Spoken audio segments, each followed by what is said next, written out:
been doing this a long time. I've been doing this like longer than some of your boys. I've been doing this since 1977. I first got up and did comedy in Washington, D.C. There were no comedy clubs. I was going to law school, and a buddy of mine said, "You're funny, man. You should go do comedy." He dragged me down to this coffee house. It was a coffee house in a basement of a church, and it was called the Iguana Coffee House, and there were a bunch of hippies there hoping to outlast disco. And it's just, and I had like a little thing I worked up to do like comedy, you know, and it's hilarious because the guy that introduced me was this like long hair, like a hippie FM DJ kind of guy. Like I followed a poet. I got the tape still, and the poet, his last line was, "Like the mango, we were ripe for the revolution." That was my opener. That's what I followed. That was, and the guy introduced me. The guy who was running the show, whatever it was, introduced me. Goes, "This next guy is going to try something funny." Like I'm going to try to pull something on him. Be careful, man. Hold your wallets. He's going to try something funny. I get up there. My first heckle, I started talking. My first heckle was two guys were playing chess down front, and they went, "Shh." That was my first heckle. I did like 5 minutes. I got one reaction. For a whole 5 minutes, I got one reaction. One guy went, "Huh," like that. That's all I got. Not a full-on laugh, just went, "Huh," like he was going to start laughing, no one followed him, and he quit. That's what happened. But I went back to my room and I played the tape over, like, you know, like I just looking for a clue, like why'd he laugh? Like I was like the Zapruder film. I'm like, what happened here?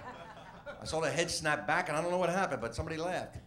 But my first joke, that was like the first joke I ever wrote that got a reaction was, I said in sports you can always tell who's going to win just by the introductions. Like in professional wrestling, you can always tell by the introduction. They'll go, in this match from Hackensack, New Jersey, 185 pounds, Ed Arnell.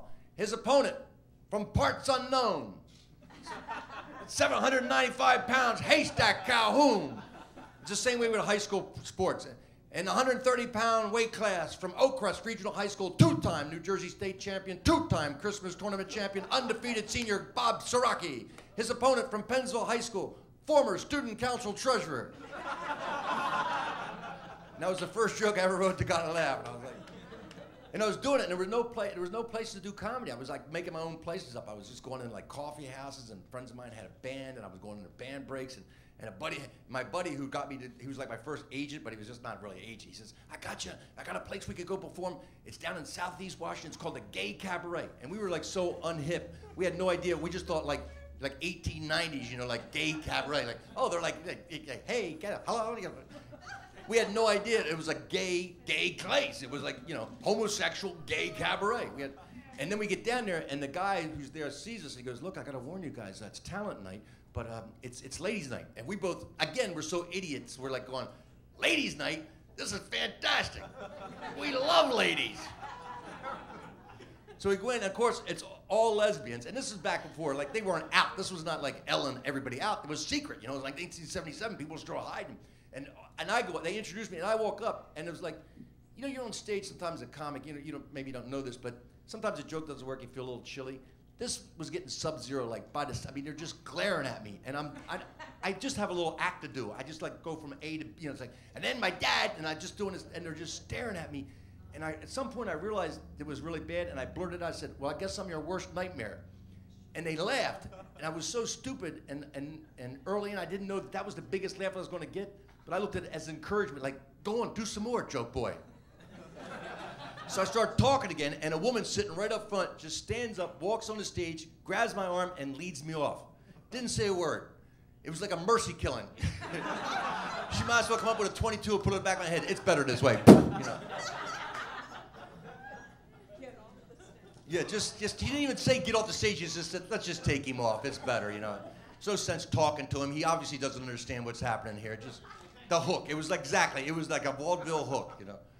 My first paying job was, there was a bar that I hung out to that had played live music. It was called Child Harold, and the bar owner, the guy owner, I would sit there and say, he goes, I hear you doing comedy. I go, yeah, I go around these places, I do comedy. He goes, I got a band coming down from New York. You want to open for them? I have to provide an opening act by the record company's contract, and I'll give you $50 to open for them. I said, sure, I'll do it, man. It's my first paying job. It was my first time that anybody paid me. I said, I'll do it. He says, good, be here next week, such and such time. I show up, it was the Ramones from New York. There was a punk band, yeah, okay, you know who they are. All right, cool.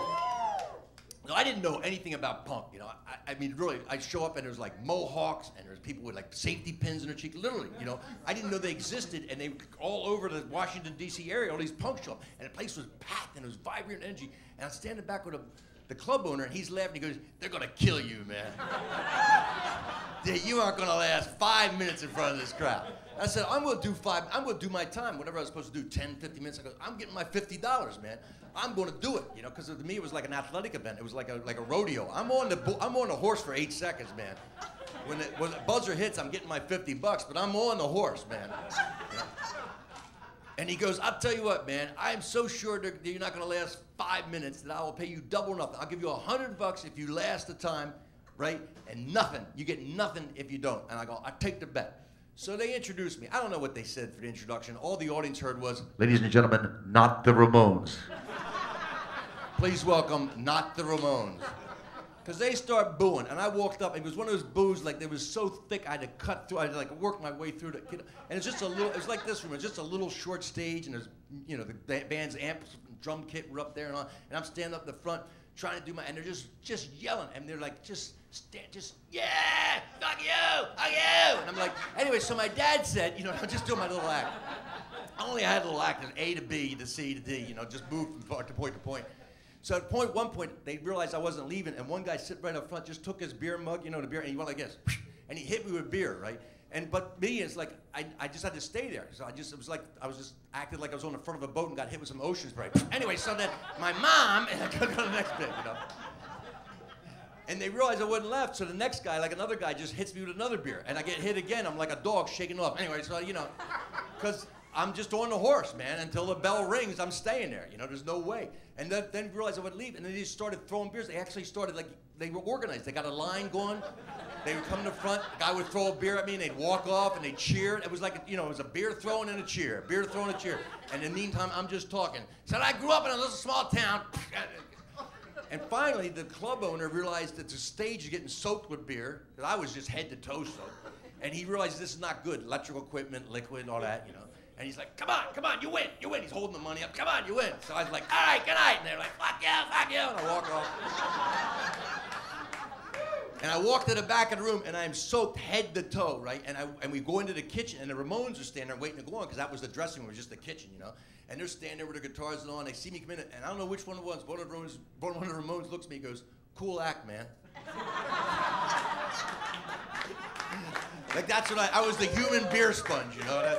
That's what I do. I'm like a circus geek. I go, they throw beer, I get money, I go home.